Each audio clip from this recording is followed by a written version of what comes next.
Assalamualaikum warahmatullahi wabarakatuh. Hamdan wa syukranillah wassalatu wassalamu ala rasulillah ma ba'du. Para santri kelas inter yang dirahmati Allah Subhanahu wa taala, alhamdulillah. Pada kesempatan kali ini kita akan lanjutkan bait atau nazam syatibiyah masih terkait dengan babul idghamil kabir fil mutaqaribain. Idgham kabir yang bertemunya dua huruf yang mutaqaribain.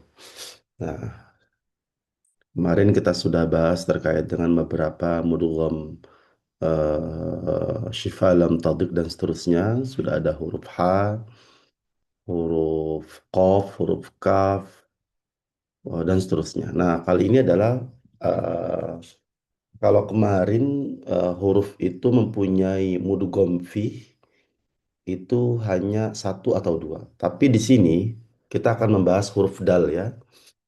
Ada Imam Syatibi berkata, walidalikil munturbun sahlin dzaka syadan dhafa thamma zuhdun sidqu zahirun jala walam tuddagam maftuhatan ba'da sakinin biharfin bighairi ta'i fa'lamhu wa'mala.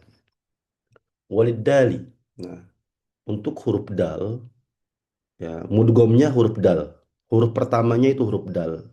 Nah, huruf dal itu akan diidgomkan ke huruf yang ada di depan huruf dal, mudgham fihnya. Nah, kebetulan mudgham fihnya huruf dal itu mempunyai ada 10 huruf. Walidali kilmun. Untuk huruf dal itu ada beberapa kalimat. Ya, sama seperti diambil dari awal-awal katanya saja. Turbun, huruf ta, sahlin, huruf sin, zaka, huruf zal, syazan huruf shin, dofa huruf dod, thamma huruf tha, zuhdun huruf zai, sidquhu huruf sod, zahirun huruf dho, jala huruf jim. Jadi dal diidghamkan ke 10 huruf yang terangkum dalam kata turbun sahlin zaka syazan, dofa thamma zuhdun sidquhu zahirun jala. Itu ada 10 huruf. Huruf ta, huruf sin, huruf zal, huruf shin, huruf dod, huruf tha, zai, sad, dha, dan jim. Contoh huruf ta ya. Al-masajid tilka. Diidghamkan dal ketemu ta. Ada sinin, ada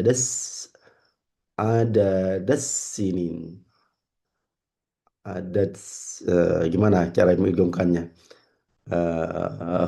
Huruf yang kedua itu diidghamkan ya. Huruf yang ada sinin ya.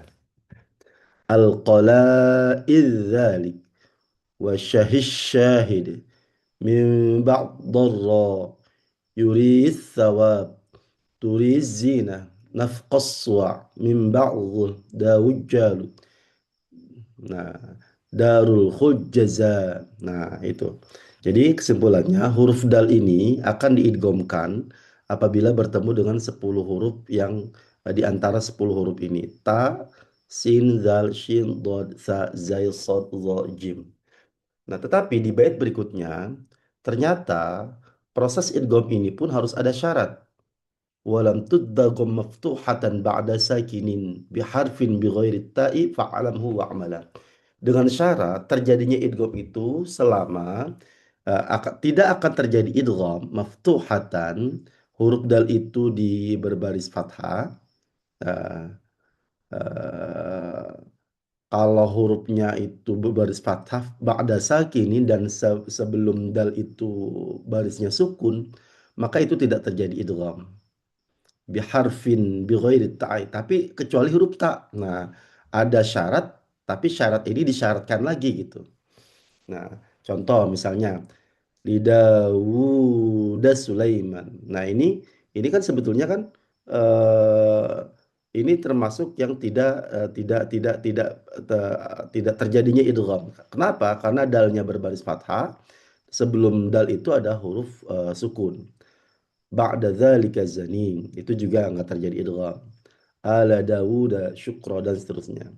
Nah, tetapi eh, khusus di depannya huruf ta, walaupun dal itu berbaris fathah dan sebelumnya itu sukun, maka itu tetap dibaca idgham.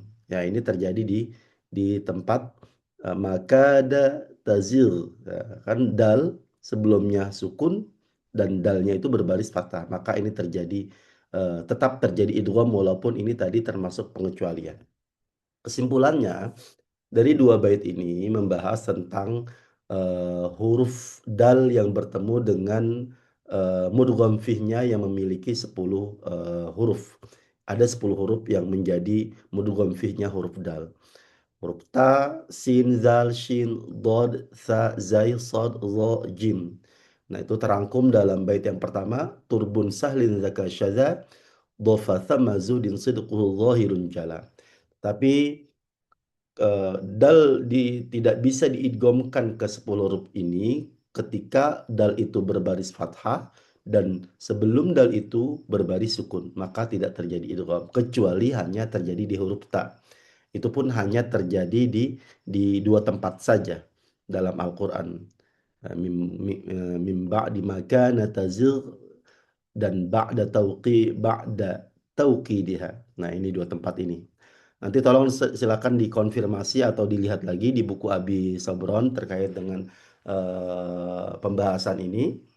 Kemudian dipraktekkan eh, beberapa kata di sini yang al-masayyidah di buku Abi Sabron itu sudah jelas ya di ayat berapa, di surah apa, di ayat berapa.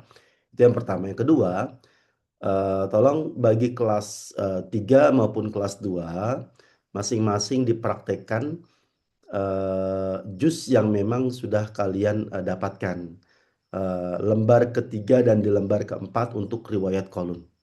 Ya, itu saja mungkin dari saya. Ini hanya sebagai pengganti. Nanti ketika saya sudah kembali, insya Allah kita akan ulang lagi materi-materi yang sudah kita bahas. Terima kasih. Allahumma fiq ila aqwamit thoriq. Wassalamualaikum warahmatullahi wabarakatuh.